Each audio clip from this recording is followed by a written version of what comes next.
Introducing National Streaming Sports, live and on-demand sports talk programming that you can access 24/7. For the premier sports talk experience, tap into our Roku channel. Start your mornings with Mac and Jack covering all the weekend sports action. Then pour a cup and enjoy all the sports you can drink on the Coffee and Sports podcast. At midday, talk sports from east to west on the Coast to Coast podcast. Followed at night by some hot girl talk with Prim and Proper Sports featuring Sonja Pearson. Talk boxing on the Gloved Fist. Yankee fans tune in for Start Spreading the News. And there's more on the College Sports Huddle and Sports Scope with Robert Butler. There are 20 podcasts in all and 70 weekly shows, giving us a 3.4-star viewer rating. To find us on Roku TV, search for National Streaming Sports on the Roku search bar. Click on the logo and you're in. National Streaming Sports, live and on-demand sports talk for America. I'm Mac, CEO of National Streaming Sports Network and the host of the Mac and Jack Sports Show, and you're watching Our Lady of Sports, Sonja Pearson, host of Prim and Proper Sports. Thanks for watching. This is a Huddle Sports Network broadcast. You can find us on Roku TV, Amazon Fire TV, Facebook, and of course YouTube. Get all your NFL news here first.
Good evening, everyone, and happy Wednesday. Welcome to another edition of Prim and Proper Sports. I'm your host, Sonja Pearson. I hope everyone has had an amazing week, an amazing month thus far. Thank you so much. Right now, let me go ahead and thank you guys so much for all of the continued birthday wishes that I'm getting on all my social media platforms.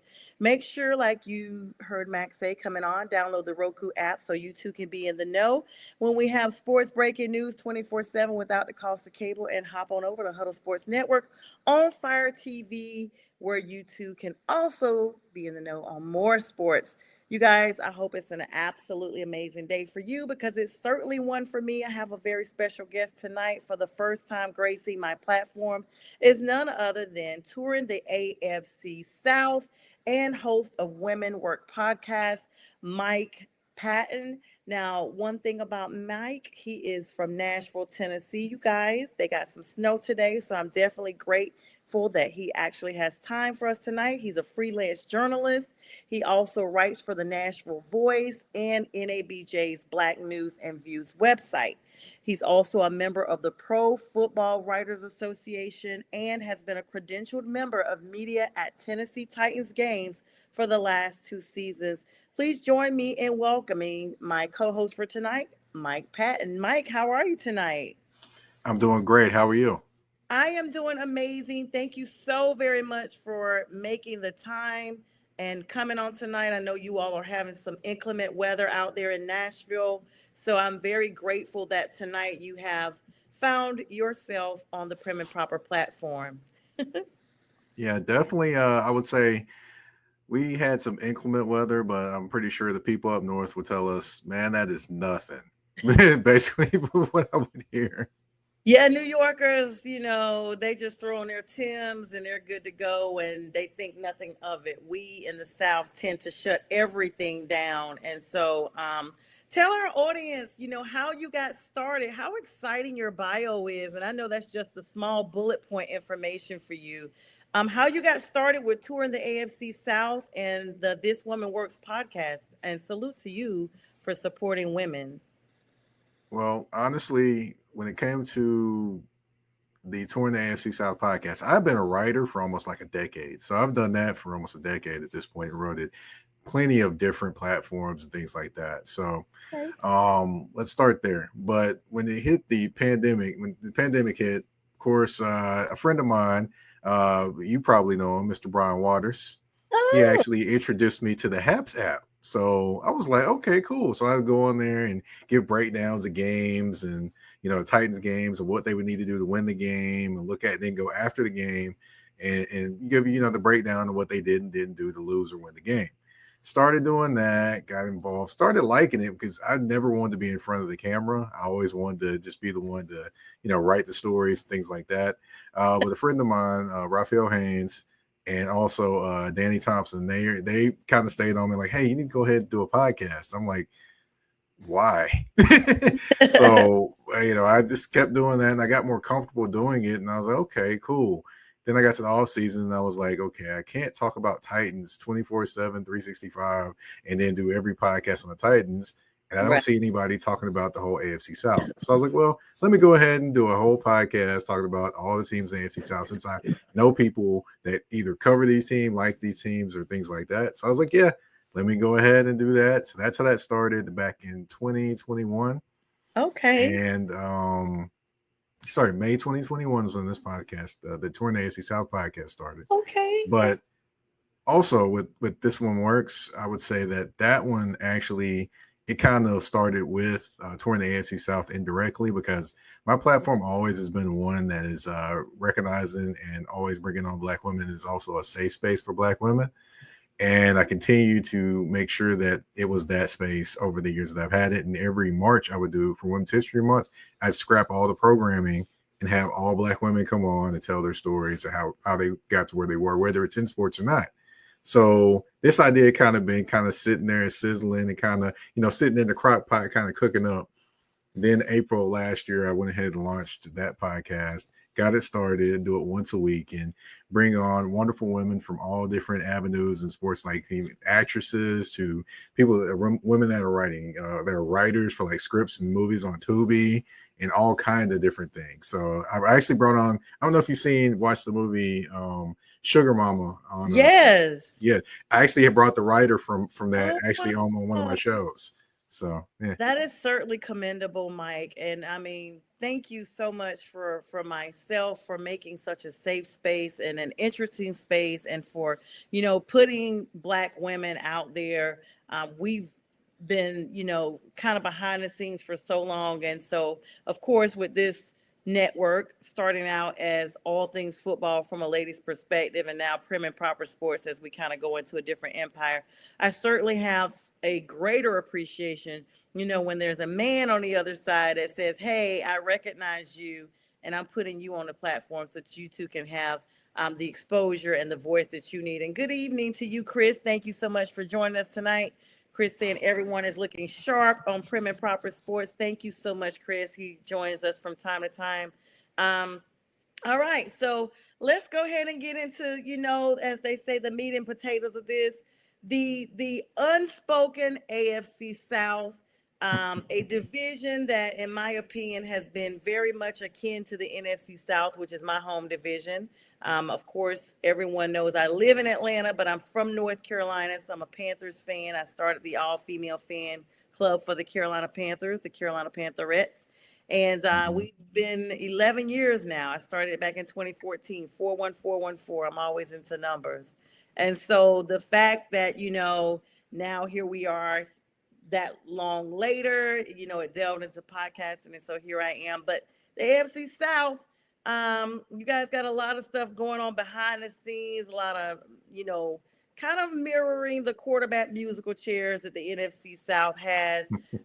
What would you say as we greet Pink Fanfur? Shout out to Pink Fanfur. She is the voice, the image, the everything behind all the reels, the promos, the advertisements, and the media outreach for all of my guests. Thank you so much to you, Pink Fanfur. I know you're working tonight, and you guys check her out. She just did a spinoff of this network as well.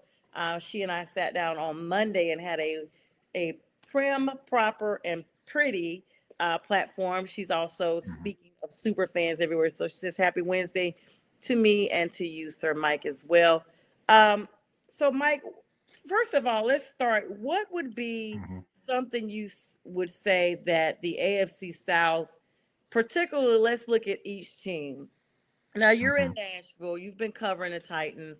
I like the Titans. I'm not a fan, but I like them. I've gone to two games when the Panthers played them, and they have a very nice, receptive fan base. It's not super crowded. It's kind of akin to how Carolina behaves. They were very nice, very receptive. But you've been covering some of their games. What would you say that the Titans need? Looks like Will Levis started out looking like he may have been the answer, but as time has worn on, maybe he's not. Then you guys got rid of Derrick Henry, sending him to the Baltimore Ravens. We thought that was going to give Lamar Jackson the edge he needed to get to the Super Bowl. Came so Mhm. close, but not yet. What are your thoughts as we start off with your home team, the Tennessee Titans? Well, they need a lot of things. I will say that with the new salary cap being dropped and it being actually Yeah. overestimated how much they're going to be able to spend, I'm pretty sure Titans fans are very happy. With the number one pick being held by the Titans, a lot of people want them to take Shador Sanders from Colorado or Cam Ward, but they're from University of Miami. However, there is the option of trading that pick and getting more picks. Now, the general manager has said he wants a lot of picks. And the best option for that would be to trade the pick to get more picks. But if he does that and then doesn't get a quarterback, are fans here going to lose it? Probably. So, it's just an interesting space for the Titans, which they spent a lot of money this offseason. I think Rand Carthon got fired unjustly because I'm Oh, like, they all made the decisions to bring in the players. They like to use the main word collaborate. yes, They like to yes. use that word a lot.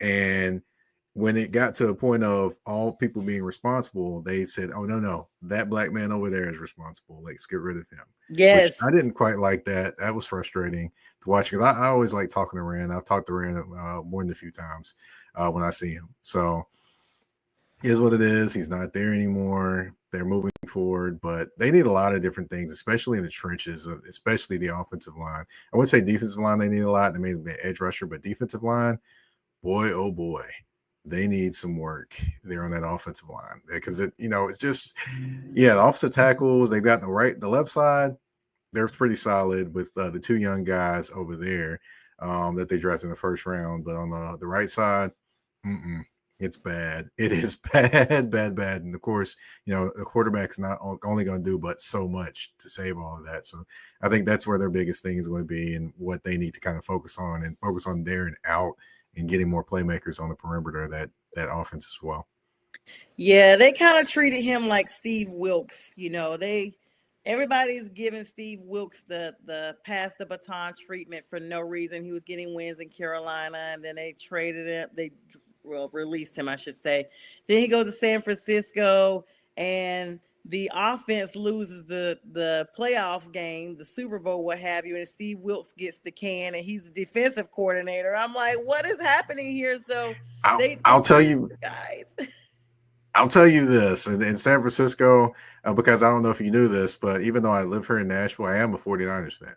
Oh, So, I did not know um, that. so as far as Steve Wilkes, I think a lot of it was the defense didn't look familiar. And once the defense didn't look familiar, I think that was why he wasn't retained and brought back. I think some of the vitriol he got, either was justified in terms of some of the calls in the wrong times, but Yeah. some of it was just kind of a little overboard to me. Yeah, we see Chris is saying, he has a question for you, Mike. Could you see Mhm. Russell Wilson and his Tennessee Titans, or even as a backup? Can you see Russell there? No, I do not see Russell Wilson coming to Tennessee. However, the funny part is, I believe there's a lineage with his, I think, grandfather, I believe, with him in Tennessee State here in Nashville. So Oh, that would be the connection there, but I don't see him coming here to Nashville. I don't see Sierra going country. oh my goodness. You know what? I guess they're like, since Beyonce went, Sierra's from Atlanta. She's from the South Mhm. anyway. So She's not coming to Atlanta because she's not trying to be around all that drama with Future. But Right. she may be 4 hours to the west over in Nashville. But that's gonna be, I don't know. They have a full family now. Who knows? I honestly thought maybe there would be a reconciliation with Russ over with Pete Carroll, in Las Vegas. I So can see that. yeah, that would be, he and Pete had a great relationship. You mentioned the salary cap before we, go on to the next team. I'm going to be honest before you go to, I just can't see Shador in Nashville. I don't know if it's because of his flashy style of play or just the whole production that comes along with him. And, for a long time, like Dan Lanning said, the Oregon State coach, clicks and likes, that team had been like, they brought all the rappers out, all the entertainers out. I mean, it was the prime effect. And at that time they weren't doing well. This season was a lot better for them. But I don't know. I see Shador maybe going to I see Tennessee, even though y'all have the number one pick and you do need a quarterback, for some reason I feel like you're not gonna go number one. I feel like you trade it and let Shador or Cam, or maybe you guys would get Cam, you guys get the number one pick and you pull Cam. Maybe that's the way I'm going with this, as opposed to actually getting rid of the number one pick and then banking on Cam, being present, because you do need a quarterback. Let's be clear. So what happens with Mhm. Will Levis?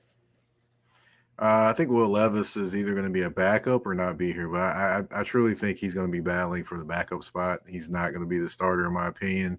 And going back to Shador, actually, Teron Davenport, who covers the Titans for ESPN.com, he actually was there at the meetings that Shador is having with the Titans, and the Titans came away pretty impressed with him, actually.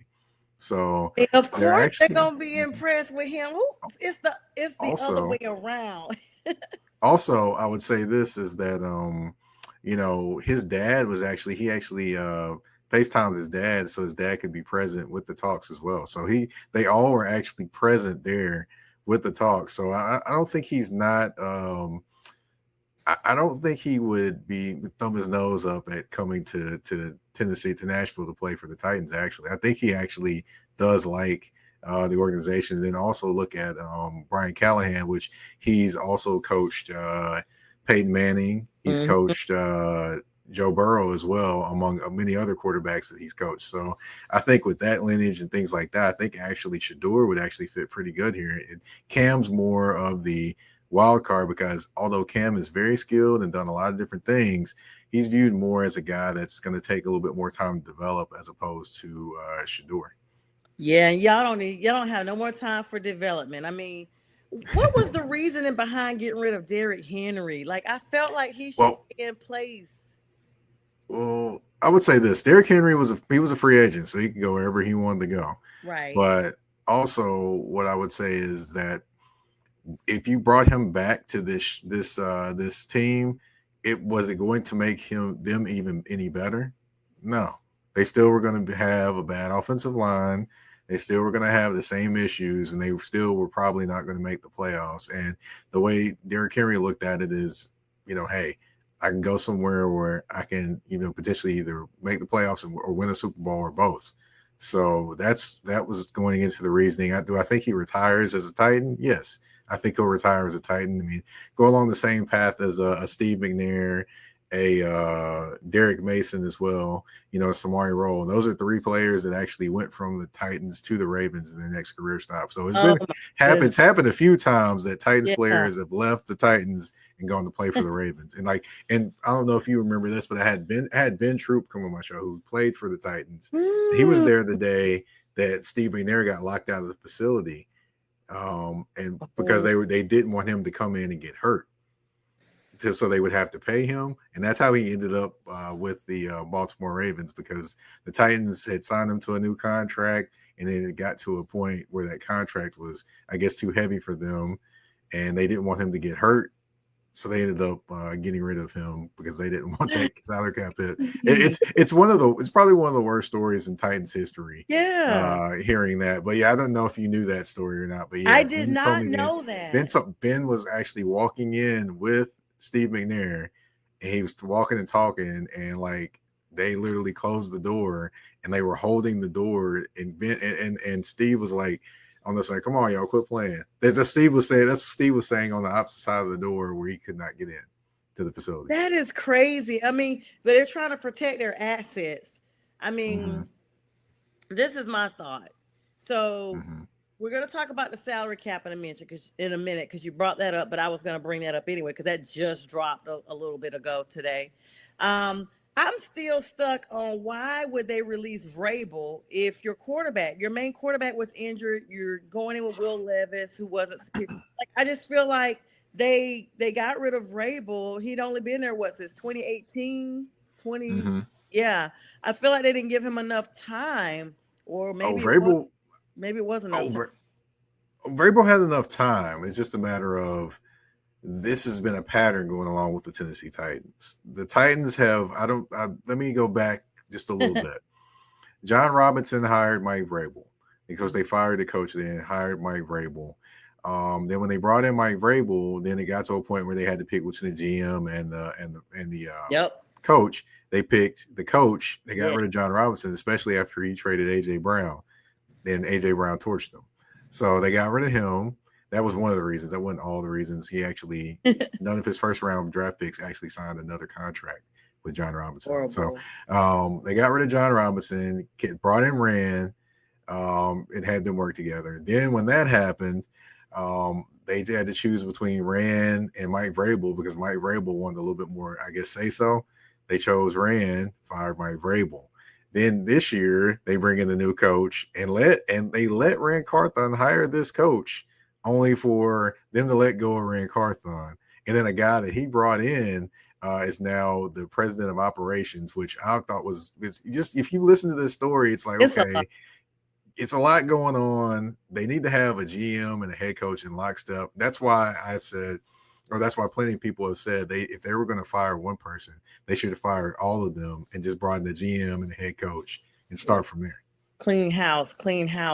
I mean, I guess it all makes sense now. So, of course, good luck to the Titans. The NFL did today come out with a new salary cap. 2025 per team salary cap is now it's going to fall in a range of $277.5 million all the way up to $281.5 million. And it's up from 255.4. That's a huge jump from last year, which means each team is going to get a $53 million increase from over the last 2 years, which is insane, which helps a lot of teams out. I mean, you got teams Houston Texans for sure. Right? Like these teams, I'm like, do you guys got the U.S. Mint in your backyard? How are you making this kind of money? This is what you call long money. And I mean, it's insane because last year's salary cap was an issue. This year, they're like, okay, not only are we going to bail you guys out for all y'all worried about moving these people around, some quarterbacks that are possibly going to be released and probably still will be released, but now we're going to give you some extra money on top of that to help you out with that. I mean, will that also affect, well, that's a silly question. How will it affect getting, like, say, veteran players to assist in Tennessee before we move forward from Tennessee? How will that help you guys? Like, is there anybody out there that you guys have had your eye on that you're like, I know we really can't afford him, but if we move some pieces around and now we got this salary cap increase, we could probably go after this person? Now, one person they could go after is potentially a Trey Smith. He is from Tennessee. He is the guard. He was the guard for the Kansas City Chiefs over their historic run so far. And he's a free agent, and they're not going to franchise tag him or anything like that at all. So he would be available. He'd be a guy they would look at. Another guy you look at is Will Fries from the Indianapolis Colts as well. He's a top guard also. So those two guys are looking at that salary cap jump, and they're rubbing their hands together like Birdman because they about to get paid. Yeah, let's move on to the Indianapolis Colts since you brought them up. Anthony Richardson, kind of out most of last season, in and out, but performed decently. I'm gonna be honest with you. The Colts are just one of these teams that they go into the season looking like, They may have a lot of promise, and especially with getting Anthony Richardson. And then Mhm. all of a sudden, injuries or what have you, the typical stuff that everybody goes on. It's just one of those things that, what do the Colts, I know you're not going to root for the rivals, but what do they need, you know, going into this next season? I mean, they're clearly going to stick with Richardson. I think he's coming to the end. Is it the end of his rookie contract? Or it's close to it. He may have one He's more a year. he's getting year 3, and there's been no news of talking about them picking up his 5th-year option, which I expect them to. But this is a critical year for him. Yeah, so Critical he year. needs to perform. He doesn't need to be out with injuries because he's been out. I think 2 Mhm. of those seasons he had injuries back to back and only came back. And I just remember thinking like, okay, they had made news that his last time he was injured, he became a dad. I'm like, oh, okay, he's injured, but out here procreating, making your family. So you need to hurry up and get back to playing football, sir. That's what you're getting paid for. He'll figure it out. But the thing Yeah. I would say is last year was kind of like his rookie year anyway, because his entire rookie year he missed. He got injured against the Titans, Yep. hurt his shoulder on when he got tackled, and he was out for the year. So this pretty much was his rookie year, in my opinion. But as far as the Colts, they've got to get out of the thinking of we got to re-sign our own players. I Mm-hmm. totally understand it. I get it. But you got to step outside that box. Chris Ballard has been bad about that. And then when he does step outside the box, he goes for the bargain basement guys as opposed to going and get guys that can see hope. But, I will have to give him somewhat of a reprieve. He did try to get Danielle Hunter before the Texans got him. He did try to go get cornerback help as well. That didn't work either. With Jerry Sneed, tried to go get him. That didn't work either. So I can't give him credit for trying, but eventually you got to land that plane, and he hadn't landed the plane yet. So this is a big season for him, as well as Anthony Richardson, and as well as Shane Steichen as the head coach.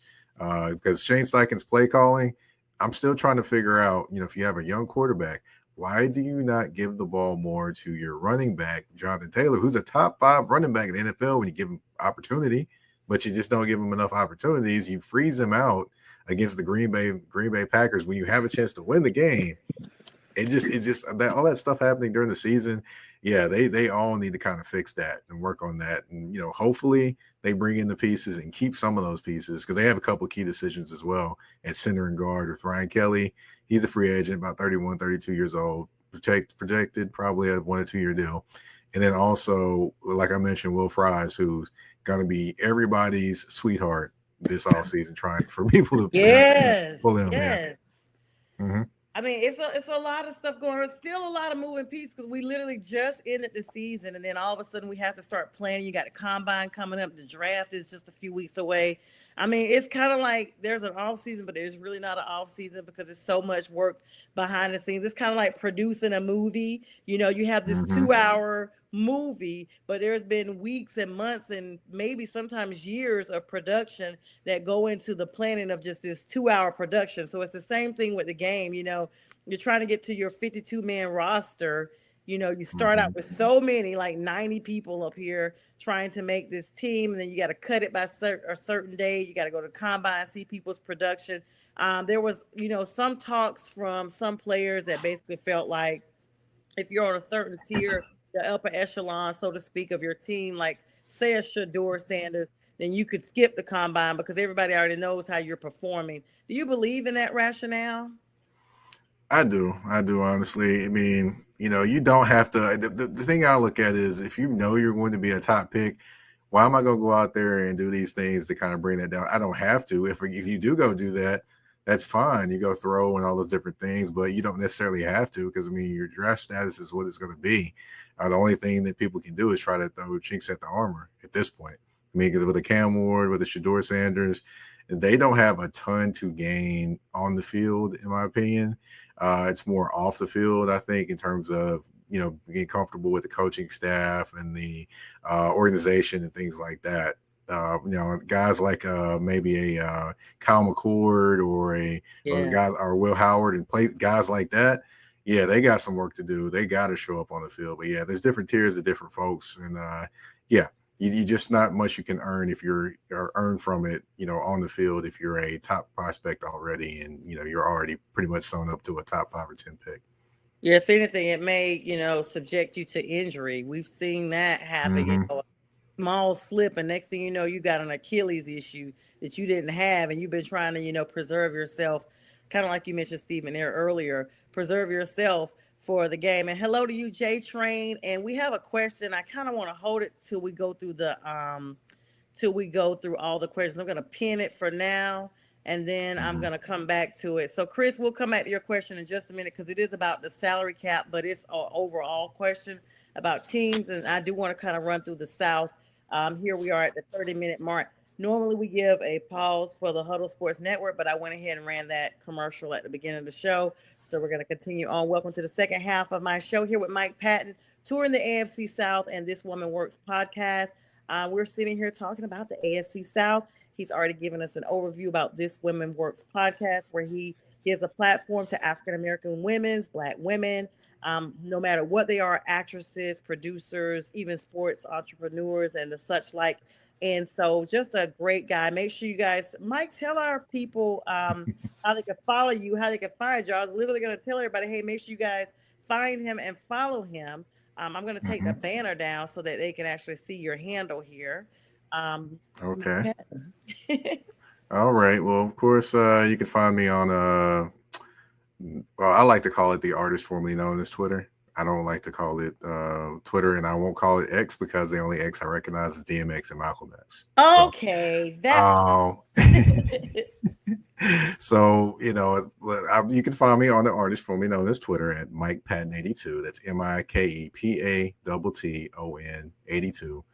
Of course, on Instagram and Threads at that's THA, not THE _general_MP. So yeah, you can find me on those mediums probably the most. And of course, YouTube, you can find This Woman Works and touring the AFC South at the Mike Patton Network. So yeah, I'm definitely there as well.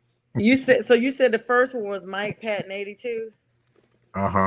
Yeah, I'm just gonna put that in your highline. That's gonna be the at part, and then it's also, you said the THA. What was the second part? _general. The _general. Yeah, that's it. _MP. I know it's a mouthful. I know. I probably should fix it and change it at this point. No, MP. Oh, MP. Let me go back and change that because we're gonna be like. My apologies. I'm giving you all this different stuff. All right, no worries. So we got you up there with your nice handle now. So there you go. I forgot. I was like, the whole time I was like, something is missing, but I was like, oh, this is the handle. All right. So let's see. J Train has a question here. He says, are the Titans a lock to draft a quarterback or Abdul Carter? The latter is a generational talent. Oh, okay, Abdul Carter. Well, I like Abdul Carter. I'm pretty sure Jeffrey Simmons likes Abdul Carter, and he's a great pass rusher. However, I would be kind of careful using the word generational talent. The last time I remember somebody using that was when a particular quarterback was drafted by the Jacksonville Jaguars, tabbed as a generational talent, and his name is Trevor Lawrence. Yes. And right now, we have not seen him be a generational talent. So I'd be careful using that word. Those words. But I would say Abdul Carter is supremely talented. Would it surprise me if they draft Abdul Carter? No. It wouldn't surprise me with anything the Titans do because, everything is close to the vest right now. But, they do need a quarterback. So, I would say if anyone tells you they know what the Titans are going to do in the draft, I would say they're probably going to try to sell you a summer house in the middle of South Dakota too. Yeah. By a beach. Yeah, so and that's exactly right. Like sometimes it's these switcheroos at the last minute. Like for instance, I always have to reference my team. The Panthers did not have a first round pick last year because we were still paying back Chicago. Well, at the last minute, voila, we moved up to the number 31 position or number 30, one of those two, and we got us Xavier Legette. So bam on that. Country grammar. That's my guy, country grammar. That's what I call him. I call him country grammar because that's like, yeah, that is my guy right there. Anytime I hear him talk, I'm like, it is amazing. Yes, he is. So the area, the town he's from, I know people from that town. So I'm trying to plug and play with them to see if I can't get Xavier on my show. He's literally right down the road from where I grew up, like an hour maybe. But the point is, I know people. I grew up with people. Like my grandfather was a minister, and so we used to go down to Xavier's hometown and do like church stuff and stuff. So, and it's super small, so it ain't gonna take much for me to plug and play Xavier. I know I have not been down there since he was born, though. Seriously, but still, I'll locate you. I'm locating you, Xavier. So today there was a couple of Panthers players that reached out to me on social media, and they said they've been watching the show. So I need y'all to plug in Xavier. You know who you are. I don't want to mention your names because I'm getting you guys on the show too. But please let Xavier know that I'm from Lumberton. And as soon as you say that, he'll be like, "Oh, it's right to see you in Mullins," and that's gonna be it. Your impression of him is quite good. Quite Yeah, good. I mean, he doesn't move his teeth. He'll be like, no. he'll be doing the show like this. Like that, you know. And you like you. But I can understand perfectly what he's saying because I'm like, hey, I'm from the South. I get it. But, you know, people that are not from the South, they looking like, what is he talking about? They're I'm like, yeah, you ain't from contract. here. They're like, wait a minute. I'm like, he's very intelligent. It's just the accent. Very. They equate, you know, sometimes us Southerners get a bad rap. I mean, I'm on this platform, and this platform is out of the North, as they say. And it's Northeast Professional Sports. And so there's a lot of New Yorkers that come on here, a lot of Connecticut personnel, you know, Philadelphia. There's an area that they call them, I can't think of the word geographically right now, but Northeasterners, I'll say that. And when I first got on the network, they used to make the comments like to the producers, like, who's the country girl? Like they would literally say that, and they pulled the comment up.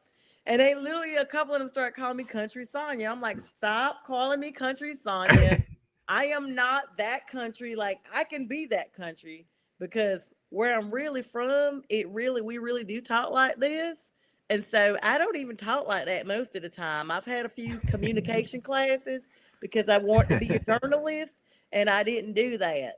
So don't call me country, you know, but it comes out when I get hyped up. But, you know, to Northeasterners, they think, you know, we all from the South, but we're highly intelligent. So Xavier, definitely want to have you on. All right. So moving past the Colts and the Titans, we're now going to move to the Jacksonville Jaguars. Since you alluded to Trevor Lawrence, went down with his big injury, had an opportunity to bring none other than Daniel Jones, who New York absolutely hates and wanted to get rid of him. He's now starting quarterback at the end of the season for the Jaguars, all because that's Mac Jones. That's Mac Jones. Yeah, Mac Jones. Sorry, that was the New England Patriots, and boy, oh boy, Patriots boy, like he gets a chance to be down there. I mean, but what's crazy? Can I interrupt you for 1 sec? Yeah. All right, I will say this. I can't call him Mac Jones. I have to call him McCorkle Jones because he hasn't earned the Mac nickname. Woo. I gotta call him McCorkle until he earns Mac. Right. So, but go ahead. No. So, you know, the first question I'm going to ask, and I definitely respect that. He is not the Mac of nothing. Mac and what? Like they were calling him Mac and Cheese when he came to Atlanta to play against Atlanta. People in the stadium was like, Mac and Cheese. I was like, wow. I go to Falcons games. I'm just, you know, because I live here and I don't always get to Charlotte. So they were like, Mac and Cheese. I was like, why are they saying that? And they're like, Mac Jones. I was like, oh, Mac and Cheese. You know, it kind of went right over my head. But I have to start. Let's hold on. We got a couple of questions first before I get. Oh, Bo is laughing. Hi, Bo. Thank you so much for joining us tonight. And hi, Jameson. Jameson says, I like the accent. Hi, Jameson. Good to see you. Thank you for tuning into my show tonight. Jameson is my friend that grew up. Like, I've seen Jameson from a small kid. Like, I'm so proud of who he is today. Bo Crouch said, yeah, Mission Mac, though. That's it. And Bo is the person at the backdrop you see here. His name and information is rolling on the tickler below. If y'all need any decor, holla at Bo. He is Coast to Coast Sports. He just covered the Senior Bowl in Mobile, Alabama a couple of weeks ago. Bo is that dude, and he's also my colleague over at Northeast Professional Sports. So, Bo, thank you so much for coming on tonight. And Bo just sent me a clip. You saw me probably look to the side for a minute. I need to start this next segment since we're talking about Duval. Oh God, that now that was hilarious to me. I actually did a whole segment on my show with that. Yes. That was hilarious to me. I'm like, I don't know what this man was on. Maybe he thought he was singing the Love Boat theme. Wanted to bring it to Duval or something. I'm like, dude, how are you coaching a team in the same state? Like, and you don't even know Duval. I mean, they were like, let's get a good Duval. Everybody's like, rise up. Everybody gets that mantra. He's like, Duval. What? Yeah. So as a result, there is a list of head coaches that may get fired first, and he is amongst them on the top level.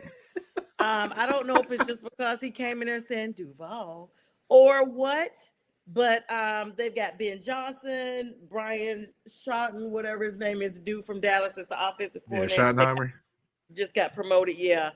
Mm-hmm. But Liam Cohen is there. So we're before we get anybody else, because Liam is the one that we're talking about right now. Mm-hmm. First of all, Trevor's got to get healthy. They gave him all this money to stay with this team. It seems like quarterbacks that hold out for these big contracts, Dak Prescott included, all of a sudden the first year they hold out for all this money, they go down with a season-ending injury.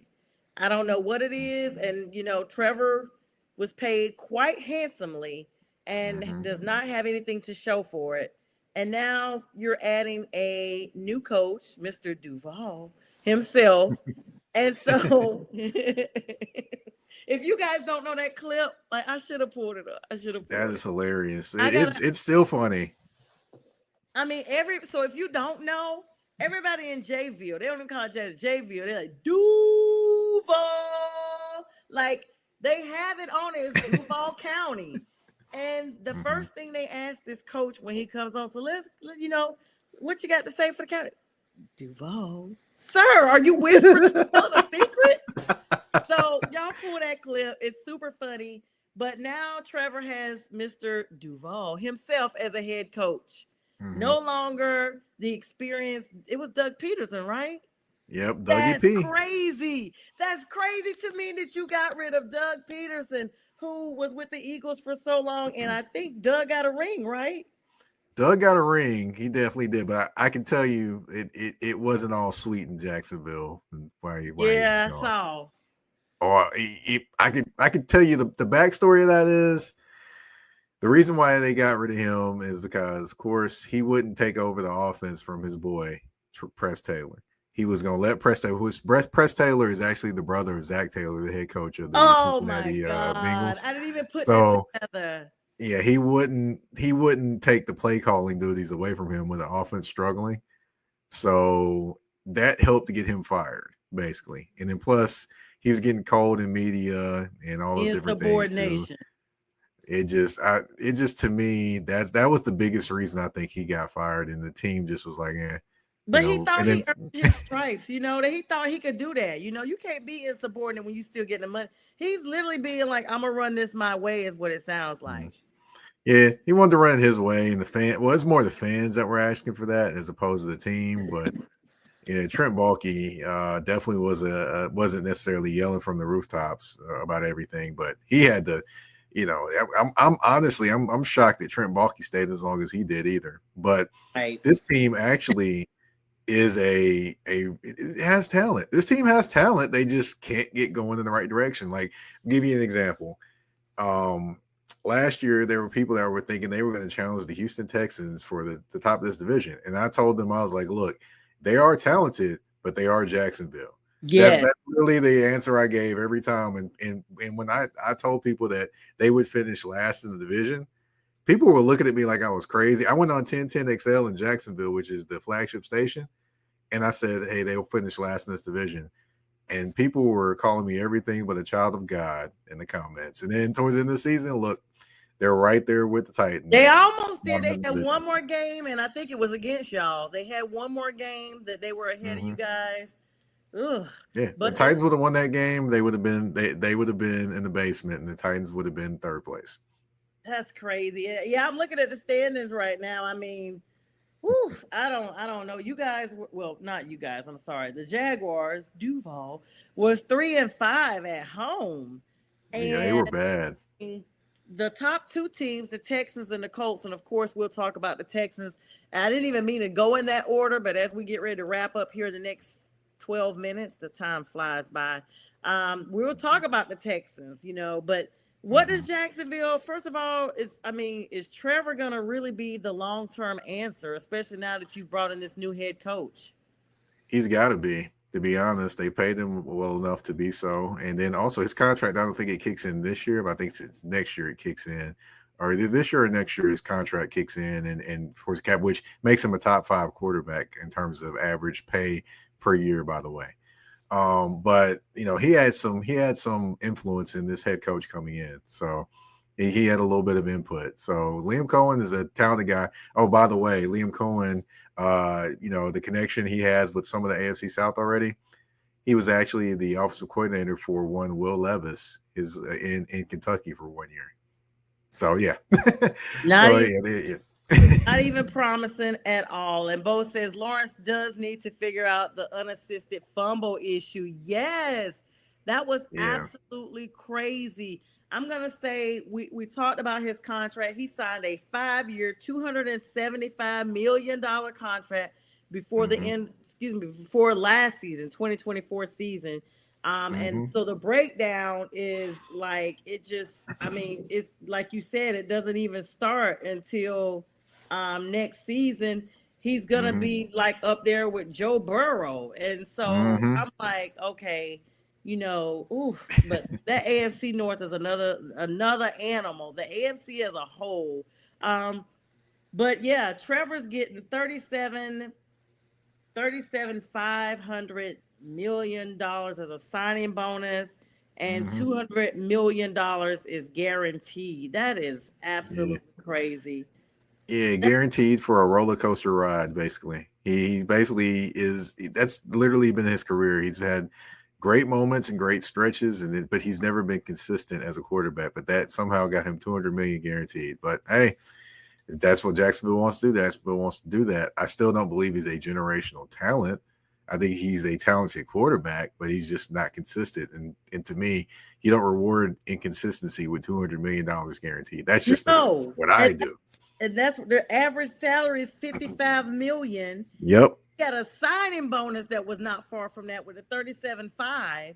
He gets $142 million guaranteed at the day of signing, and then his total is going to be $200 million that's guaranteed, and he's going to be a free agent in 2031. So Jacksonville, you're stuck with him, and I hope Mr. Duval can help him out because they're paying a lot of money, even with the salary cap being raised to $53 million. That is not enough to offset what you've already paid Trevor. Well, I will say this: he did make Baker Mayfield his best season of his career. So there is precedent for him doing some things. So we'll see what happens. Yeah, Baker that used to be with the Panthers that now is shining bright in Tampa Bay. I can't even talk about Baker. I can't talk about any former Panther without having some type of pain. And the main one is Christian McCaffrey, who happens to be injured right now. I know you're a 49ers fan, but the running back shelf life is very short anyway. And Christian carried the bulk of our team on his back. Like so many times I watched him in person, literally drag and legs keep churning. And he literally was the reason why we were winning. Then he's in San Francisco. He plays injury free the first year he's there. And then all of a sudden, both knees are now bothering you. And it's just a combination of the shelf life and the fact that he's been the dependent factor. And even this season, we saw with him and Ayuk being out for a little bit, that was pivotal for the 49ers and Mr. Irrelevant really showing why his name is Mr. Irrelevant, because without those two people, it was obvious. I'll say this though. Brock actually did have a solid year even without those two. So I He would say he did necessarily was irrelevant. well, He playoff purposes, I should say. I would say playoff part though. We didn't even get there. So I would say Brock is a talented quarterback. I would say he the thing I think that a lot of people look at is, does he make this happen, that happen, this happen? Well, I would say he didn't make more things happen this year. However, they just couldn't close out games. So I think it was more Yeah. defensively than offensively this year. But that's just me. That was actually very pivotal. I want to talk about the Texans real briefly because I want to go back to that pin question earlier that Chris had for us. And then I want to be able to ask you a couple of general questions about some other NFL big stuff, if I can. Hopefully, we have time. But Mike, so I say C.J. Stroud and his Texans this year, it looked like he was having a sophomore year, but he bounced back. They won the AFC South. 10-7, they finished at the beginning, for the overall. And at first, like I said, it looked like CJ was having a sophomore slump. He was playing outstanding last year. D'Amico Ryan's first year coach with that team. And of course, CJ being a rookie quarterback going straight to the Texans. And a lot of times, people always ask, well, what if the Panthers took CJ over Bryce? Looking back, and I continue to have said it, it depends on the team that you're going to. I don't think CJ would have used the Panthers as well as he was able to use and be, the maturation into the league, what he was with the Texans. They made magic last year. It was an anomaly for them to have a rookie head coach and a rookie quarterback and to go all the way. And it wasn't because the league absolutely stunk in that division. It was because they were just that good. What happened this year? This year, offensive line was not as good as it was the previous year. You had health issues again at the wide receiver spot. I would say that's the biggest issues that they had. And of course, CJ at some points just not reading the defense as well. And it was just kind of mind boggling to some of the decisions he was making. So that's what I think is the biggest thing going this year. Joe Mixon was by far their best offensive player, in my opinion. Their most consistent. I can't believe they got rid of him in Cincy. I was like, why? They didn't want to pay him. Yep, and they suffered. You see how they ended up after he left. Like they needed him, but Mixon was a catalyst for them. What do they need going into the draft, if anything? O-line, and O-line. Also, they need an interior offensive lineman because they had a lot of veterans in there. They don't have a lot of young talent inside outside of their edge rushers. So that's would be the two things. The trenches. That's what they need to draft all day, every day, and twice on Sunday in this NFL draft. Yeah, I saw their secondary was suffering quite a bit. So they definitely need to try to reinforce all of that. Combine is going to show a lot, but the draft is going to show even more. With them winning the division, of course, they're not going to be in the top level of draft picks like they were when they got Stroud, but they're probably going to be making some maneuvers before draft day. So it's going to be interesting to see who they make trades with to try to reinforce that O-line. It's funny you brought that up because Carolina also had the same issue with their O-line. And it's crazy to think that sometimes that same O-line actually performs better, even though they're not that good. I don't know what the difference is. It's wild, right? It is definitely wild. It is definitely wild. And J Train says Cincinnati is in a pickle now. They're going to lose T. Higgins too. Yes, they are. Yes, they are, J Train. They might French. There's rumors they're going to franchise tag him again. Oh my gosh. Let me go back to this question that Chris gave us. This is the pinned question. Chris, thank you so much for bearing with us while we ran through all these other teams. With an increase in the cap, are there any teams having trouble staying above the floor? That was Chris's question. No, because someone's going to overpay somebody to bring them in. So no, there's definitely not any teams that are going to have trouble staying above the floor at all. I mean, the only team you look at is Cincinnati, but Joe Burrow's contract, that's not going to allow that to happen. So there'll definitely be teams that'll be not have any trouble staying above the floor at all. I think that's more of an NBA issue as opposed to a NFL issue. Yeah, and I mean, like I said, they have money that's forever. So as we get ready to wrap up the last 5 minutes here, Mike, this has been absolutely amazing to have you on. It's been such a blessing and such a great sit down talk. Know that you have a an open invitation at any time to come back and join me on this wonderful platform here. Now, Aaron Rodgers, I have to go over to another AFC nemesis, not in the South, but in the North, as they say. Well, East. He's AFC East. Well, he was. He's AFC no now, so he's nowhere. These parts Aaron, unknown. these parts unknown. He's probably smoking or drinking or whatever they do with mushroom sheetikes, whatever they do. I don't know how to ingest those, but he's at some mushroom convention. I mean, he seemed to have some issues in Green Bay that they ripped the Band-Aid off after he was traded to the Jets. Unbelievably, Achilles injury, the first possession of the game as a Jet, which was insane. Then he comes in this season, does not really do a lot of preseason stuff with his team, but he's more so, hey, this is the sort of thing that I'm running. Like he kind of seemed like it was the me mentality, and then the Jets, like Gladys Knight, and then the Pips. But clearly, my thing was I thought he wanted to be Tom Brady so bad. He wanted to go get Devontae Adams. He wanted to get Adam Lazard and still could not make it happen despite having a very good team in the Jets. I mean, they had Sauce Gardner there. Hard Knocks did an expose on them. They were all lined up. What was the difference? What happened? Do you know anything? What happened as far as, Aaron basically getting the can? They wanted to go in a different direction. This offensive line was bad again this year, even with the reinforcements they brought in with veterans and things like that from Baltimore, I believe. I brought in 1 or 2 from Baltimore. But yeah, just their offensive line was bad. He wasn't necessarily great himself. And then combine that with the defense that Sauce Gardner had a regression this year, I would say. He was a little bit. He was doing more grabbing than he was actually moving his feet. Like I'm a former defensive back, so I'm watching his skills out there. Tell us that at the beginning of the show. That should have been on your bio. Yeah, I didn't play in the NFL, of course. I just played all the way through college. Played. I'm watching him, and he's doing more grabbing than he is actually moving his feet and using hand placement and things like that.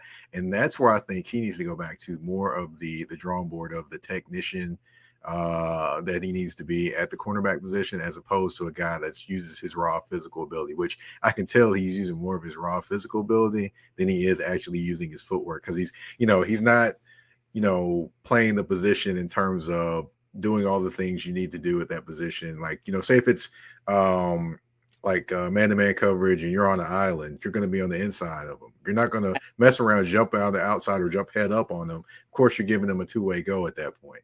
So to me, yeah, it's just more about being a technician with Sauce Gardner, but just overall, the Jets defense wasn't the same. And as far as the offense, they just had issues protecting the quarterback and running the football, which if you can do neither of those things, then you're going to have problems all the time. I mean, it's kind of like, and hello to you, EB. Hi, sis. Thanks for joining us tonight. J Train says Aaron was toxic, and that's exactly what I was going to say. Aaron was the catalyst for all the issues you say. If you're not catching the passes and if you're not protecting the quarterback, to me, that seems like there is a personality issue that has blurred over into the professional, and it has affected the game. I would say, I don't know if it's necessarily him being toxic was the issue. It's just they weren't that good. Their offensive line was just bad.